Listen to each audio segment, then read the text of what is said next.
ഇമാം ഗസാലി തങ്ങൾ പറയുന്നുണ്ട്, ഒരു ഇബ്ലീസിനെയും അല്ലെങ്കിൽ ശൈത്താനേക്കാളും അപകടമാണ് മോശം കൂട്ടുകെട്ടുന്നത്. അപ്പൊ ആളുകൾ ചോദിച്ചു, അതെങ്ങനെയാണ് ശൈത്താനേക്കാളും മോശം ആവുന്നത്?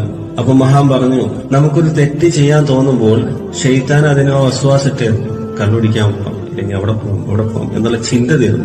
പക്ഷെ അത് ചെയ്യണോ വേണ്ടയോ എന്നുള്ള ചോയ്സ് നമ്മുടെ കയ്യിലാണ്. ചിലപ്പോൾ നമ്മൾ ആ ചിന്തയെ അകറ്റി നിർത്താം, ചെയ്യാതിരിക്കാം. ഇറ്റ്സ് അണ്ടർ അവർ കൺട്രോൾ, അല്ലെ? പക്ഷെ മോശം കൂട്ടുകെട്ടാവുമ്പോൾ അങ്ങനല്ല. അവര് തോന്നിപ്പിക്കുകയും ചെയ്യിപ്പിക്കുകയും ചെയ്യും.